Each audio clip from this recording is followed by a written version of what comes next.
Hey everyone, this is Jen, and I'm here with Dene, and she is a therapist and a mindfulness coach and a yoga teacher and an instructor at Yes. Tat Lab. Hi, Dene. Hi, Jen.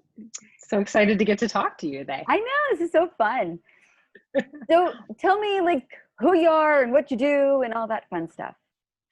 Oh my goodness. So, as you mentioned, I am a therapist here in Los Angeles, and I work with individuals and couples and families in a private practice called Flow House Therapy, which is just a group of therapists that sort of decided that we wanted to band together and approach therapy from a more holistic model and a little bit more of like looking at the whole self and really sort of shifting away from pathologizing. And it's just a really cool way of working with a group of people who sort of all have the same perspective on therapy, right? And that it's Yeah. not so much like a clinical perspective, but more just like can I look at the whole person?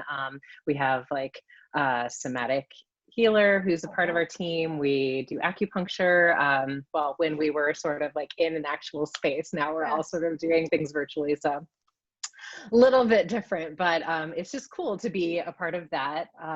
Yeah. So I do that. And that was what I was doing before all of this happened. And now I've sort of shifted, like we all have as therapists, and most of us as humans, to working from home. So most of the time, as a therapist, I'm working out of my closet, and I get to do all of the things that we're all doing with the TAT lab, which is really, really cool. Just sort of facilitating groups and getting to connect with people in this new virtual world that we're all connecting with. And before I did that, I was a yoga teacher for a lot of years. So I Nice. still sort of work with some clients in like a more somatic way and really sort of digging into like what's happening in the body and can we get around and sort of like move some of the energy through and look at some of our traumas from that perspective and some of the things that we might be holding energetically in that way.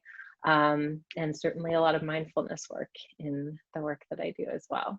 Very cool. So how do you, okay, so now in the realms of like 2020, like how are you able Yes. to integrate some of those things, or have you had to sort of get really creative in how you work because you can't just, talk to your person and be like, hey, let's do this pose or, whatever, the same way. Yeah. I mean, what's cool, and I feel like, you and I were chatting about a little bit, is that some of the veil between therapist and client has been removed a little bit. So sometimes I'll be sitting with a client and something will come up and I'll be like, you know what, let me lift up the computer for a second and move this to my bed. And we'll sort of like both do something together that might be some sort of a movement or something that might sort of like allow them to move energy. Or sometimes I'll like ask my client to get up in their house, wherever they are, and just like start screaming and shaking or whatever like feels like is called for in the moment. But it's cool, that I'll be screaming in my house and my 3-year-old will sort of come knocking on the door and be like, "Mommy, are you okay?" And I'm like, "Yes, Mommy's doing therapy." But it's just sort of this new way that we're all working, which is we're rolling with it. It's I've been really sort of amazed how much we've all been able to sort of adapt and make it work. And Yeah. I was one of those therapists for a long time. It was like, I'm not really into the teletherapy. I feel a lot energetically being in the room with someone. Hmm. And so I've just been so surprised how much I can still feel Yeah. clients and what's happening with them energetically through this screen, because I was really kind of nervous about it when all this happened, right? Like, Yeah. what is going to happen and like how long is this going to be the case, and I need to be with people. And now, I have some clients that are like, are we coming back into the office? Like, I'm ready. And I'm like, I don't really want to sit with my clients, first of all, with a mask on. Like, I think that's Yeah. really challenging for us to like be able to connect without me seeing your face. But also, I don't know, it's just, it's kind of easy. And it's like, we can like Yeah. slip in a session at any time, like move things around. It's a little bit like we have more room without having to have an actual room that's available. Like, I can do it at any time at home, just like, yeah, well, let's just step into the closet for a minute and make it happen. So No, that's it's a been real cool. thing. That's cool. Hmm. Yeah, I found Yeah. that like I used to do stuff with clients over the phone and I used to do stuff with Mm. clients in person, but I sort of intentionally avoided video because to me Mm. it's like No, I can pick you up over the phone with your voice and like not have the distraction of video, or I can do it in person. But to me, like video was that medium that it was like, no, it was like almost two in between. And I've been really pleasantly surprised, like, yeah, how much we've all sort of figured out how to navigate that. Yeah. Do you think that the video was distracting, like seeing yourself or like seeing your client felt like a distraction before, or did it, or it was just like not something that?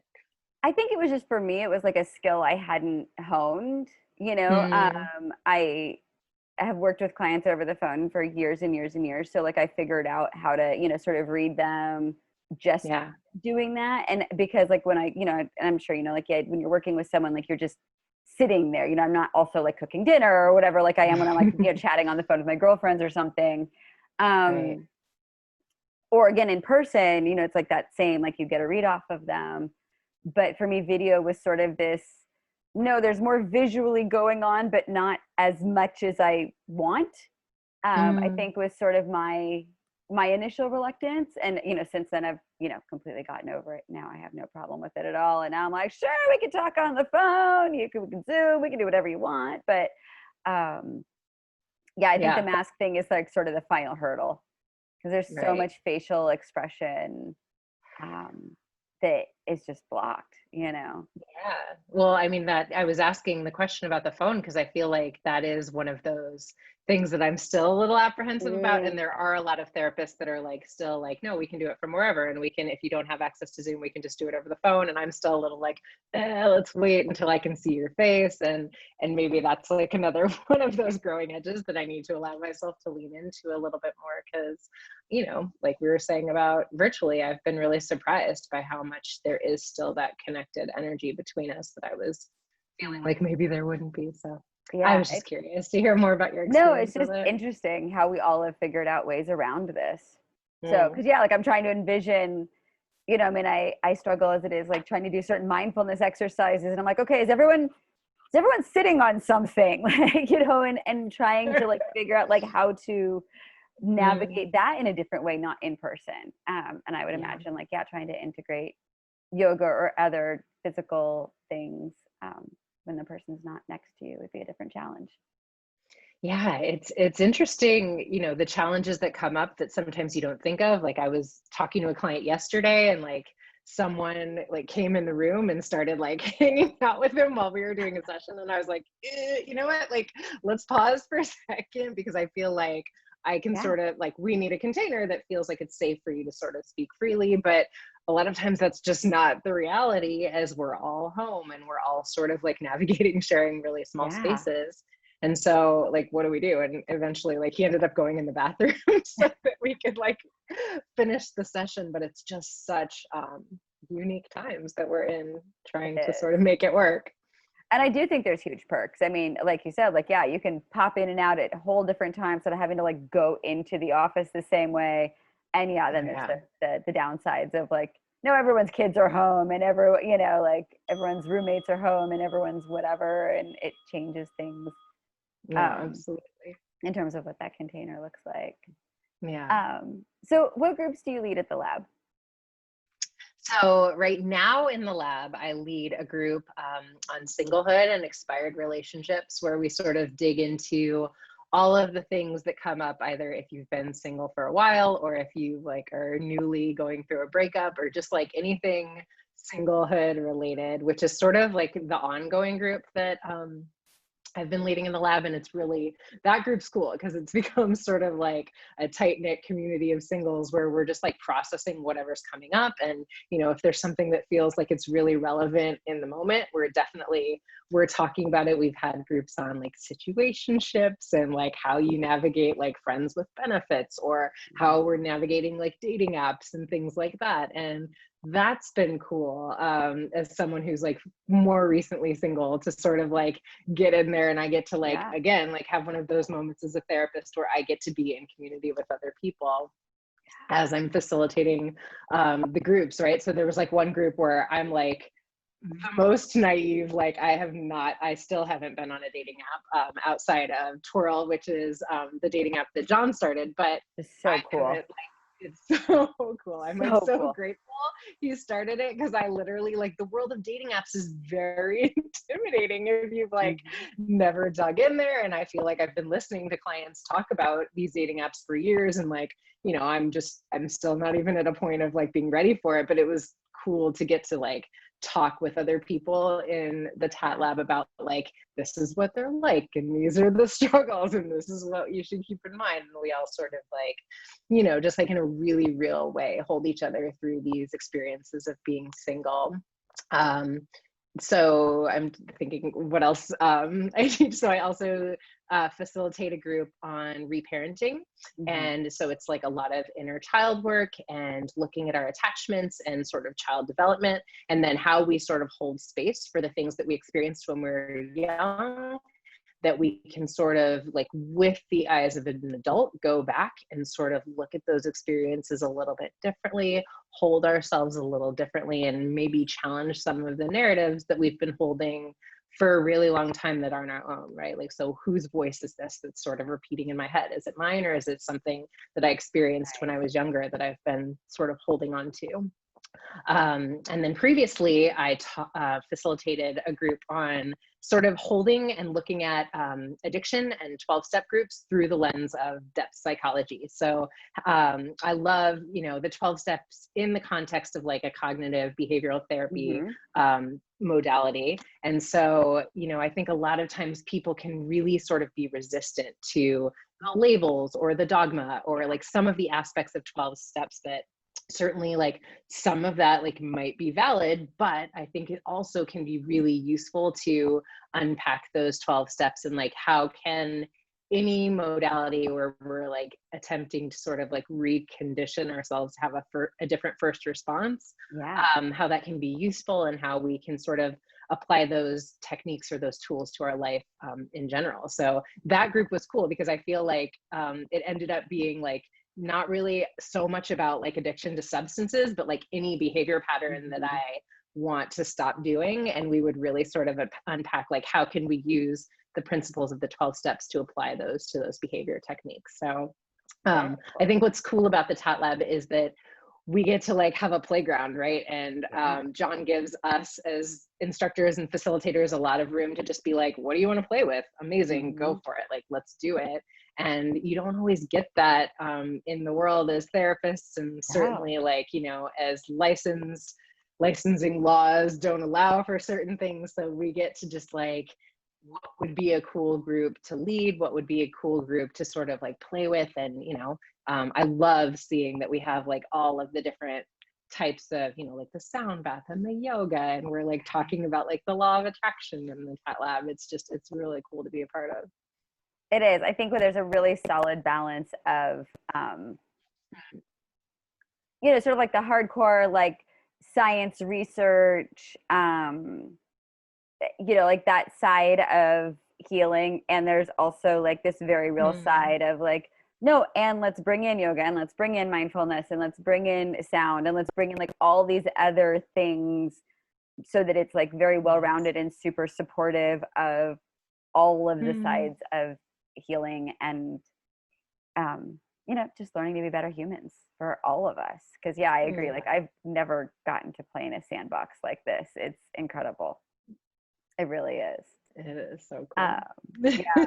One of the conversations I was having with MC was how fascinating it is how often we cycle together as instructors, even though like we never plan to. Mm, So it's like somehow like all of us will be talking about, you know, boundaries or codependency or whatever, like the same week, sort of it'll come up naturally in all of our groups. And it's a really cool thing how that organically happens. absolutely. I think, there's so much of like what other instructors will be talking about or facilitating. And I will hear people sort of come in with something that like really resonated with them around codependency. And then they'll come into the reparenting group and be like, I had this like breakthrough in Vanessa's group, and it really made me understand something that you were saying last week. And so, Yeah. just wanted to share that with the group. And I feel like for me, my favorite part of Tat Lab has been watching the members really support one another in this process of healing, right? Like holding space for one another, you know, and in such a like loving, supportive way where it's not, you know, so much about like advice giving or like, this is what you should do, but like really validating one another's experience and really sort of holding space in the most respectful way, and sharing their wins and the things that they're understanding about their own journey, and just like seeing one another's journeys sort of reflected in that. It's just, I am so often so moved at the end of these sessions, just like watching the way that everybody's supporting one another, you know. Yeah, no, it's pretty incredible. Okay, so what do you wish more people that you work with knew? Like either about themselves or about their journey or about their work, or, you know. Yeah, what do I wish more people knew? I think if I could get one thing across to all of us as humans, it would be that nobody is living a perfect life, right? Like it seems so intellectually like obvious, but we all sort of imagine that there is some like threshold that we're like attempting to get to where life is going to be easy, or that everyone else around us has an easy life, or Yep. like I can't tell you how often people will say something to me like, so and so was going through this thing and I was so shocked because I thought their life was perfect. And I'm like, really? Like, really? You thought someone had a perfect life? Like, when we really think about it, it's silly, right? Like, we understand that we all come Yeah. here as humans to sort of struggle through this thing called Yeah. being alive, right? But I think for whatever reason, there's this cognitive dissonance around that, like where we imagine everybody else is judging our struggle because they are not in a space of struggle, but we're all in a space of struggle. And I think Yeah. it's really powerful when we come into that awareness, right? Like, yeah, let's talk about the struggle. And I think that's a little bit of what is so powerful about these moments where we meet one another in fellowship and in community, is that I sort of hear the experience that I've been feeling and what I've been going through shared by someone else, and it really just resonates for me on that deep level, like, oh, we all go through this stuff. I'm not alone in what I've been feeling, but for Yeah. whatever reason, most of the time we kind of think that we are, right? Yeah. Well, I mean, I think it is one of the unique things about the human brain or whatever is we do tend to believe that, like, you know, it is always just us, you know, we are the broken one, or we're the one who screwed it up or whatever, and that somehow, like, yeah, those 7.5 billion people out there are all wandering around with all their shit straight, and it's like, oh god, no. Like, nobody, Right. like, Nobody. it is really Nobody, hard, nobody. and we're all finding our Yeah. way, and that is various levels of cute at any point in time. Yeah. And I think like just an understanding that that's what we came here to do, right? Like Yeah. I love to call this a life school, and that, you know, Right. we're not actually supposed to have all this figured out. The point is to stumble. The point is to learn and grow. And so it's good that we are all sort of like, Elizabeth Lesser has this thing that I love. She's like, we're all just like bozos on the bus, moving through this life, doing the best we can. And I think when we hold it that way of like, of course we're struggling. Like we are here in life school, Yeah. supposed to learn lessons from where we fail and where we fall short. And I think it just feels a little different when we hold it that way, you know? Yeah. No, I like that.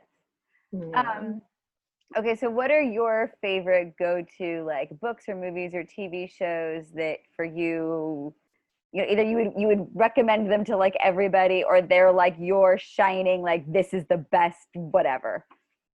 Okay, so I'll give you one of each of my favorites. Okay, So cool. my favorite book is The Alchemist by Paulo Coelho. Yeah. I can't ever say his name, but I love that book. I feel like I read that book once a year just to sort of Yeah. help me zoom out on higher purpose and like how I want to hold this life and really go for the things that matter. And you know, that I just like want to like keep that perspective in the front of my mind. So that's a quick read. I love it for dropping into that like space of possibility.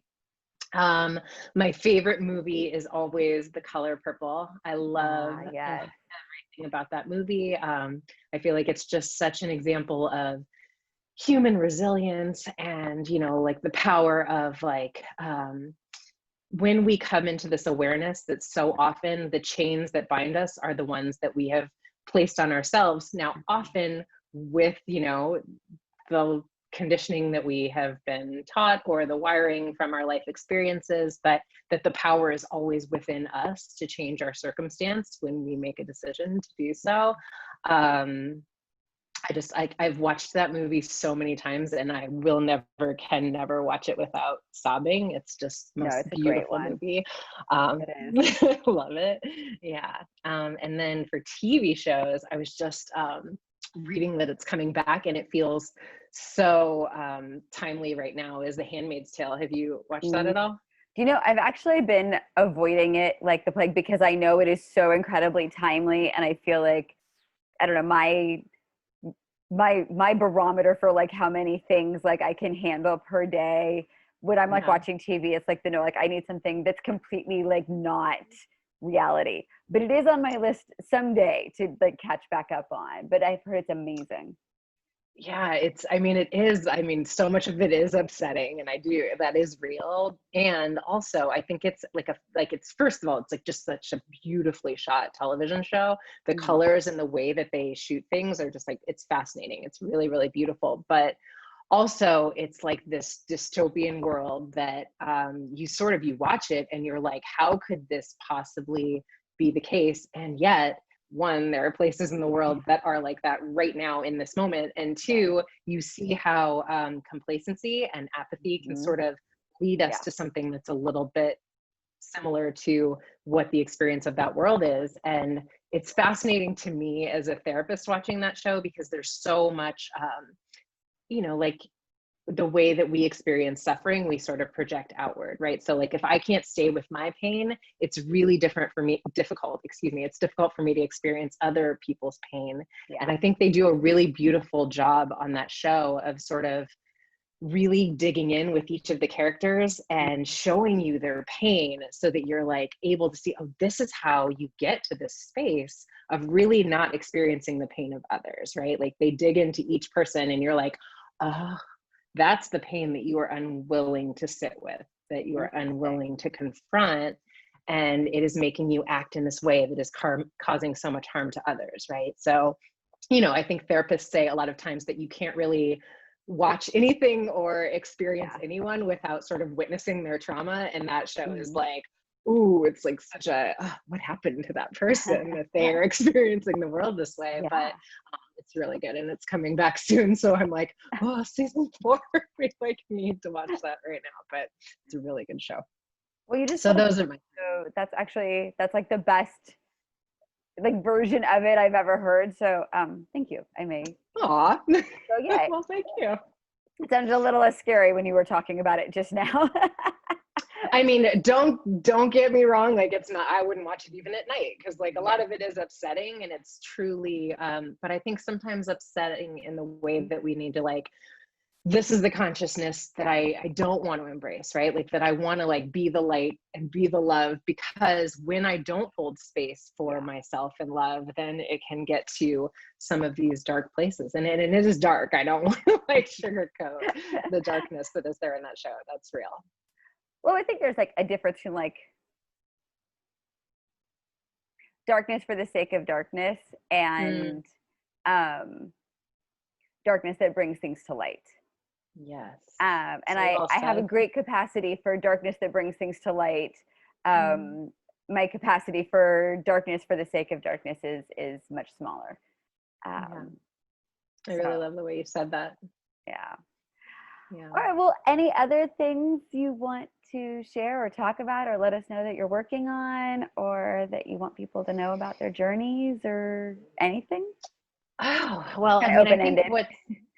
I think what's cool about the Tat Lab, and that I say so often, is it's fun to get to be around people that are interested in doing their inner work, right? Like, you Yeah. wouldn't be in the Tat Lab if that wasn't something that you felt motivated to do, or that you felt moved by. And I love to be around people that is what sort of turns them on. Like, I always say, this is like a group of like-minded seekers, just like in here, like digging in and having conversations that are so moving.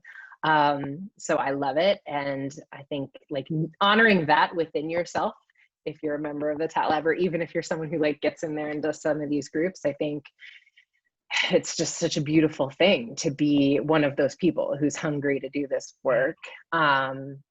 In terms of like what I would want to like share that I'm working on, I get to do a podcast with Vanessa, who's also another teacher in the TED Lab, called Cheaper Than Therapy. And that is one of my favorite things right now. We're just getting to sort of have conversations with people that I really love and respect in the world of mental health and of doing this inner work that we're talking about. And we're also like doing coaching sessions for people that sort of write in and tell us that they want to do like a 30-minute session. And so it does a little bit to sort of destigmatize and, you know, desensitize us to like what we're doing in the therapy room, which is cool. Because a lot of people, you know, if you've never been to therapy, like people sometimes will ask me like at dinner parties or when we went to dinner parties, right? Back in the day. Right. Back in the old days when we used to go to dinner parties. But people would be like, what do you even do? Like people just come in there and they sit down and they start to tell you about their lives. And I'd be like, yeah, you just like tell me about you. And they'd be like, that is so weird. But I think there's something powerful about like a little bit of like behind the scenes, like this is what it sounds like. This is what we talk about. And hopefully that is, you know, just a way that people get to feel like it's a little bit less of this scary animal that I don't know what to expect. So that's cool to be a part of. Really awesome, because I do think there is, I don't know, I mean, like my belief system is that personally, like we should all have like a therapist and a coach and a primary care physician, and like these people should just be on speed dial for us. And the same way, like, yeah, if we're going through a year where we're, you know, really battling with something physically, we may see our physician, you know, a bunch. And there's other years where everything's awesome, and so we go in once for a checkup and we're like, yo, what's up? And it's really easy and it's really simple, but like we have this person who sort of knows us and has our file, and like we've had this like relationship so that it's an easy, I don't know, check in as needed. And I think and it's a regular thing, you know what I'm saying? Like there should be, I don't know, that would be like my, you know, like utopia of like, you know, if I could rule the world, what would I do? And be like, oh no, like one of the things would be that like, you know, everyone gets like a physician, but also like, no, they also get mental health, and they also like all these things, because we all need it. I mean, like we talked about at the beginning of this, like nobody has it all together, and we all get in situations where like an outside view, you know, someone to talk to, like someone who's not vested in it the same way we are, someone who can see it from a different perspective, someone who can like offer different feedback, someone who knows to ask different questions. Like those things are so crucial to helping us navigate things. And, you know, I do think there's this like stigma that, you know, says like you have to, you know, be really, really, really, you know, sick or something in order to need mental health care and to be benefit from a therapist. And I think that's so, anyway, all that to say, I think it's great you guys are doing that. I think breaking the stigma is super huge, and it is such a beautiful resource on the planet that I think more people should take advantage of, and should fight for the right to take advantage of. Yeah, there's this guy I love, and I think his last name is Adcox, but his name's Miles Adcox, I believe. And he runs, you know, this facility called Onsite in Nashville. And he, you know, it's like a trauma healing center, and like where people go for a week and they just like really do deep dives into therapeutic work. And he says often something I love so much, which is that therapy is not something anybody needs. It's something everybody deserves. And I love holding this work and this space that way, right? Like this is such a gift we give to ourselves to be able to explore our story and unpack what this life is and has been for us. And I think, you know, the more we can do to sort of just like get rid of this idea that therapy means something is wrong with you. I think being in therapy means something is so right for you in the same way, or right with you in the same way that like working out is like something you do because you love yourself and because you care for yourself and you want to like hold this body temple with reverence. I think that that is what therapy is for your mental health and your well-being. And so can we get rid of this idea once and for all that therapy means something is wrong? Like therapy means something is right here, you know? Yeah. Oh, I love that. Oh, that's beautiful. Okay. Well, I think we should end on that because that was amazing. And it was wonderful talking to you. You too, Jen. Thanks so much for taking the time to chat with me. Oh, ditto. This was lovely. Well, I hope your day is sunny and beautiful and fantastic. Oh, you too. Bye. Bye.